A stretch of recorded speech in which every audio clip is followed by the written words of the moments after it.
गण शिक्षकगण और धर्म के अनुयायियों और बैठक में भाग लेने वाले मित्रों,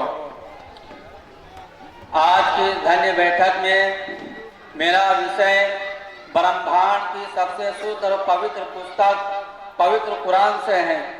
हमें चढ़ते सूर्य की तरह विश्वास है कि इसका एक एक अक्षर सत्य और उत्तम है। वो पवित्र पुस्तक कुरान, जिसकी भाषा एक पवित्र वाणी है, जो वाकिफ और भाषा का सागर है, जिसके विषय में एक दिल कठिन है कि कुरान वो पवित्र पुस्तक है जिसके विषय में इसकी सत्यता और धार्मिकता में कोई संदेह नहीं है, जिसके विषय में वो कारी मनुष्य हजरत मोहम्मद सल्लल्लाहु अलैहि वसल्लम ने आज्ञा दी कि तुम में से सबसे सर्वश्रेष्ठ व्यक्ति वो है जो पवित्र पुस्तक कुरान का अध्ययन करे और अध्ययन कराए। प्रार्थना कीजिए सर्वशक्तिमान ईश्वर से कि हम सबको पवित्र पुस्तक कुरान के धन से धन्यवान करें।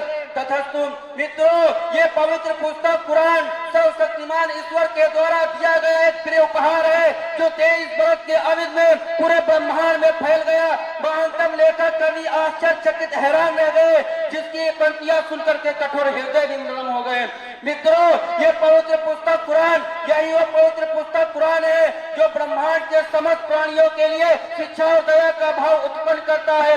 यही वो पवित्र पुस्तक कुरान है जिसने ईश्वर के दूत महर्षियों के संदेश का सम्मान दिया। यही वो पवित्र पुस्तक कुरान है जिसने मृत हृदयों को पूर्ण जीवन दे दिया। हाँ, यही वो पवित्र पुस्तक कुरान है जिसके लाभ से श्रद्धा और ऊंचाई के तंबू गड़ गए। यही वो पवित्र पुस्तक कुरान है जिसकी कृपा से सच्चे और प्यारे ईश्वर की प्रसन्नता और भाग प्राप्त होती है। यही वो पवित्र पुस्तक कुरान है जिसकी कृपा से हज़रत उमर रज़ियल्लाहु ताला अन्हु को इस्लाम धर्म का ज्ञान और विश्वास प्राप्त हुआ।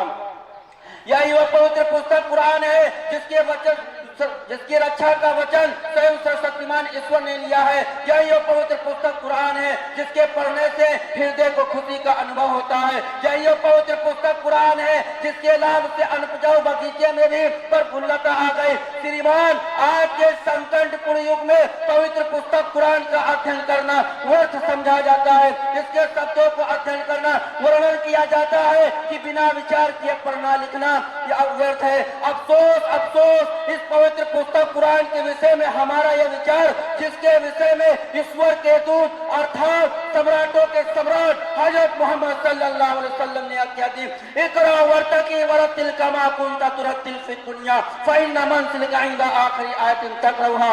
जिसका अर्थ यह है कि परले के प्रभात में पवित्र पुस्तक कुरान के कंठस्थ से कहा जाएगा, आग्रह किया जाएगा कि पवित्र पुस्तक कुरान का पाठ करता जा और स्वर्ग की सीढ़ियों को चढ़ता जा और रुक रुक करके अध्ययन कर, जैसा कि तू पृथ्वी पर रुक रुक करके अध्ययन करता था।